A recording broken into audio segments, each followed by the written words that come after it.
Conta-se que era uma vez, faz muito tempo, no tempo em que os animais falavam e as fadas ainda viviam na terra.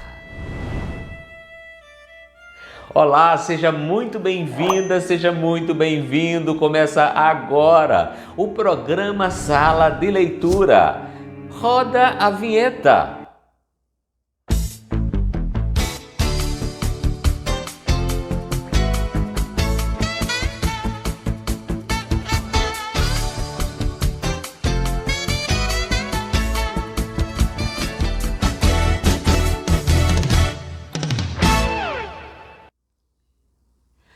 Hoje o nosso programa está muito legal. Isso porque eu vou falar de alguém que desde sempre encantou com suas performances, com sua voz, seu corpo, com sua expressão gestual, um público sem fim de plateia. Bom, eu estou aqui falando do contador de histórias, isso mesmo. O contador de histórias é um mediador de leituras. O contador de histórias, principalmente na Idade Média, ganhou uma expressão muito grande porque ele ia para as praças públicas divertir a população, sobretudo aquela que não tinha acesso aos livros, porque a gente sabe que naquela altura poucas pessoas tinham acesso à cultura livresca, não é mesmo? Porque não havia livros em grande circulação. E os livros pertenciam a um pequeno e seleto grupo de pessoas que já sabiam ler e escrever. Então os contadores de histórias ganhavam as praças públicas e aí divertiam as pessoas com todo o seu repertório, quer sejam romanceiros, trovadores, menestréis, mimos, jograis, bardos ou mesmo histriões. Então são várias categorias de contadores de histórias, porém todos tinham a mesma performance, a mesma forma de mediar o seu conto junto à plateia de ouvintes. E aqui no Nordeste, o contador de histórias encontrou um solo fértil para poder desenvolver as suas práticas de leitura. Isso porque as negras velhas, as amas de leite, contavam as suas histórias e cantavam os seus acalantos para os filhos de senhores de engenho. As contações de histórias, pessoal, vêm desde muito tempo. Eu diria que vem da África Antiga, passando por Portugal, de quem herdamos então os contos, esse repertório que foi também se introduzindo na nossa sociedade. Antes da chegada do colonizador português, os índios já contavam as suas histórias, que eram chamadas de porandubas. Com a chegada dos colonizadores portugueses, vieram incorporados outros contos que foram também migrando de Portugal para o Brasil e sendo repassado entre os índios, e aí esses contos chegaram até nós. No século XVIII, o contador de histórias restringiu a sua atuação principalmente nas zonas rurais do Nordeste. Em épocas de colheita, era muito comum as pessoas se reunirem, por exemplo, em torno de uma fogueira para ali debulharem milho ou feijão e contarem as suas histórias do dia, ou então, contarem as suas histórias da tradição oral que foram ouvidas de seus avós, de seus pais, que ali compartilhavam as histórias naquela coletividade e convivialidade.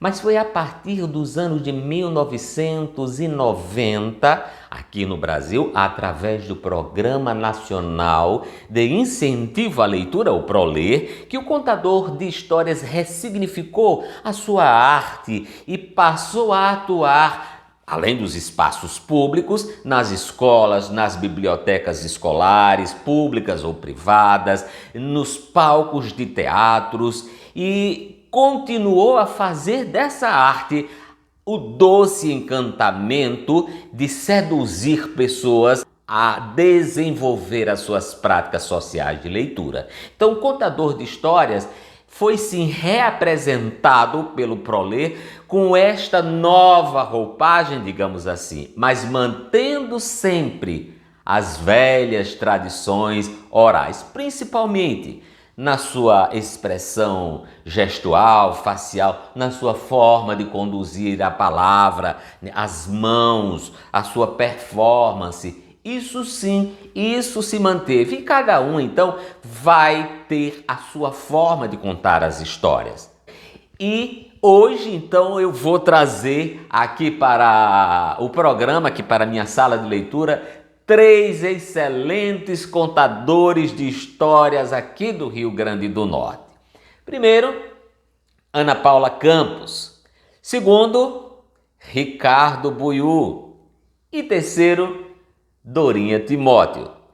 Vamos começar agora a nossa roda de conversas e para isso eu chamo a querida Ana Paula Campos. Ana Paula fez parte do meu grupo Acpalô de Contadores de Histórias e aí era muito bom, eu me lembro muito bem, Ana Paula, das nossas idas às bibliotecas, das livrarias e onde éramos chamados e estávamos lá para contar as nossas histórias. Bom, Ana Paula é militante da causa negra, é ativista, que defende sim, os direitos dos negros e das negras.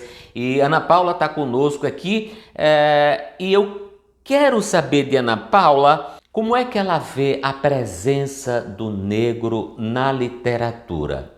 Seja bem-vinda, Ana Paula. Olá, Adriana, tudo bom? Primeiramente, eu queria dizer que é uma honra estar aqui no seu programa. Você que foi o meu professor querido, que me ensinou as técnicas de contação de história, então é graças a você que a minha vida tomou esse rumo, não é? E respondendo a sua pergunta, sim, a gente sempre sofreu com epistemicídio, né, com esse apagamento das pessoas negras na literatura, essa tentativa de não mostrar o nosso valor, a nossa potência, e ao contrário, usar a literatura para justificar as opressões, né? Então, mesmo com a Lei 10.639 de 2003, que vai instituir aí a obrigatoriedade do ensino das culturas africanas, a gente percebe que as editoras, elas investiram mais em literatura negra, mas daí a ser publicado e as pessoas lerem, já é outra história, né? Então, não existe realmente um incentivo para que as pessoas leiam. Agora que a gente está tendo agora com esse movimento do feminismo negro que está surgindo, ressurgindo com mais força, as pessoas estão buscando mais literatura.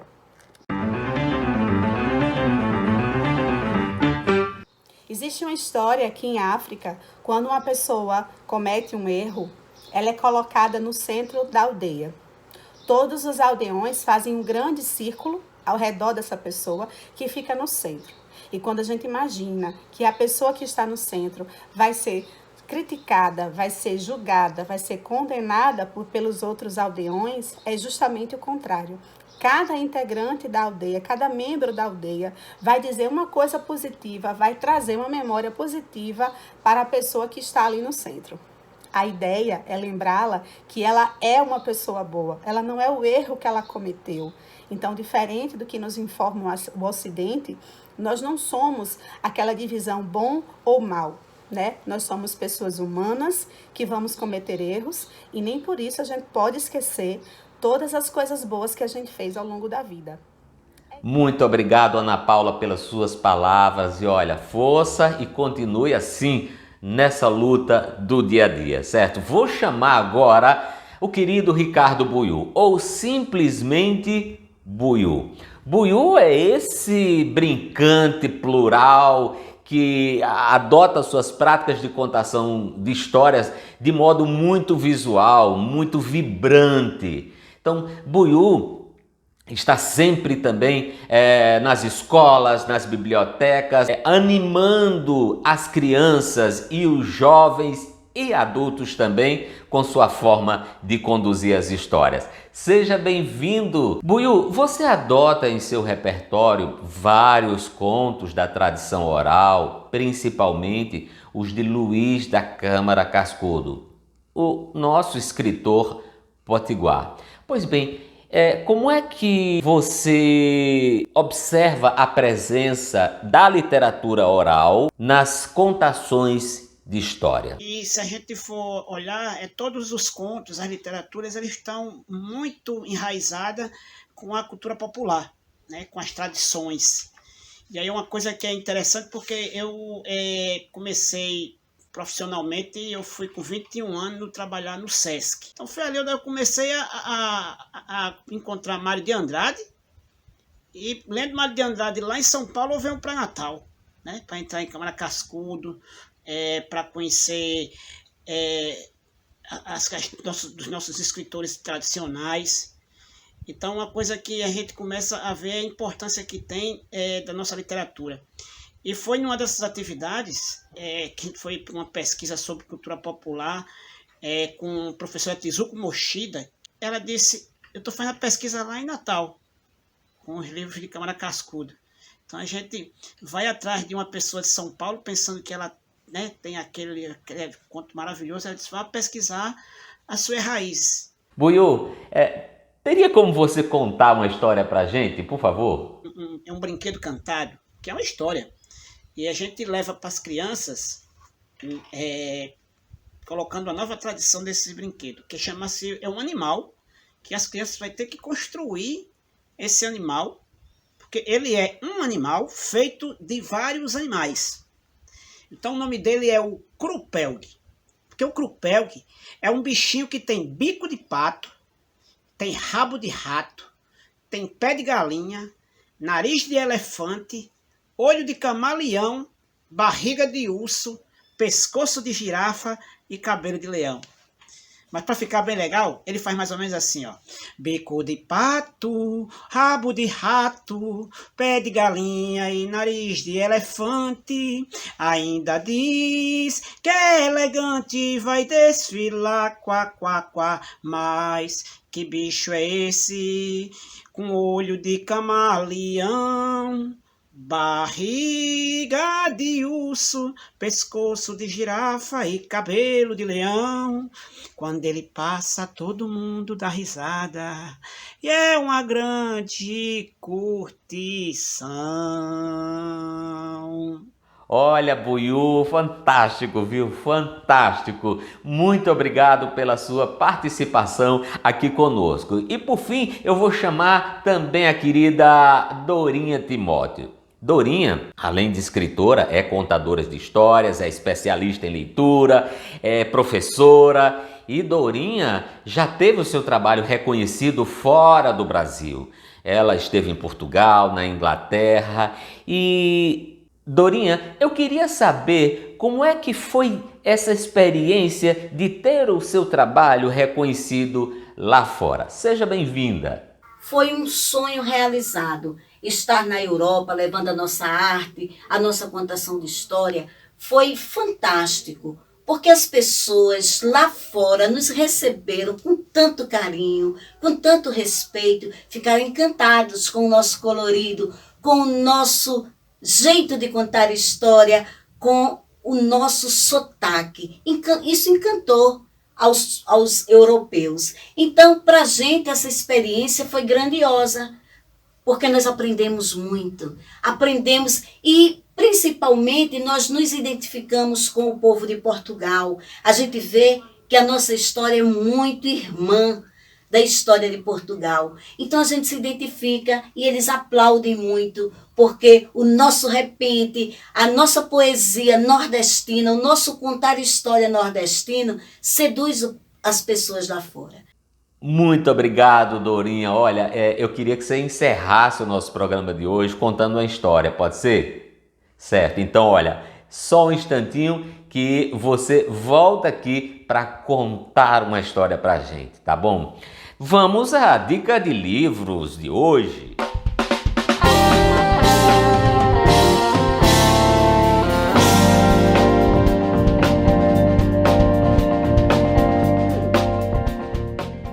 Pessoal, como eu estou falando do contador de histórias hoje, nada melhor do que indicar esse livro aqui, ó, Antologia do Folclore Brasileiro de Luiz da Câmara Cascudo. Câmara Cascudo desenvolveu um trabalho extraordinário de coleta dos contos nas mais diferentes categorias, como as facécias, contos jocosos, lendas, mitos, que ainda hoje estão presentes na sociedade. Então, Câmara Cascudo teve esse trabalho etnográfico e depois traduziu tudo isso em livros como A Literatura Oral no Brasil e esse aqui, Antologia do Folclore Brasileiro. Pois bem, esse livro aqui é o que estou indicando para vocês nesta edição de hoje. No finalzinho do programa de hoje, eu queria dedicar esta edição à romanceira extraordinária Dona Militana, que viveu no sítio Oiteiros, aqui no interior do Rio Grande do Norte. Uma mulher extraordinária, simples, do campo, não teve contato com a cultura dos livros. Entretanto, era de uma inteligência extraordinária, contava romances do século XV, do século XVI, romances da Idade Média, e era inclusive objeto de investigação e de pesquisa por vários e vários antropólogos. Então, Dona Militana já nos deixou, mas também deixou um legado fantástico para todos nós. É para ela que eu dedico esse programa, Dona Militana. Agora eu vou chamar novamente a querida Dorinha Timóteo para encerrar o nosso programa Sala de Leitura com a história que ela havia prometido para todos nós. Eu me despeço por hoje, mas encontro você no próximo programa. E aqui você já sabe, no Sala de Leitura, o principal protagonista é você. Até lá. Essa é mais uma história que o povo conta. Eu escolhi essa história para homenagear meu pai, seu Gonçalo Timóteo, que era maquinista de trens e que vivia viajando de Natal para Macau. Ele ia para Macau buscar sal, o sal que dá gosto à vida, mas nos tempos de seca, no nosso sertão, ele levava o trem cheio de água. Era o trem da água. Deixava essa água nas localidades. Enquanto ele deixava essas águas, ele escutava as histórias do povo. Histórias de seca, história dos animais que morreram, dos roçados que morreram, história dos filhos que foram embora e não voltaram nunca mais. Essas histórias meu pai ouvia nos tempos de sofrimento do povo nordestino. Ele me contava essas histórias. Todas essas histórias eu ouvi e reconto hoje para toda a minha plateia. Nos tempos de inverno, nos tempos da invernada, meu pai ouvia histórias de alegria, de fartura, de roçado verdinho, de milho assado, de jerimum e de muita festa, festas de São João. Essas histórias ele também me contava e foi assim que eu me fiz contadora de histórias, ouvindo as histórias que meu pai contava. E os pretos eram negros, vivia no escravidão. Recebeu a liberdade, deu logo pra valentão. Vivia da cartucheira e do granadeiro fatão. Eles deram numa casa de um pobre pai de família. Certo é que nós levamos ou a mulher ou a filha. Eles deram numa casa de uma pobre mulher só. O homem andava ausente pra cima pra Taicó. Ele mais 2 camaradas conduziram a casa em pó. A mulher lhe ofereceu o cavalo do cercado.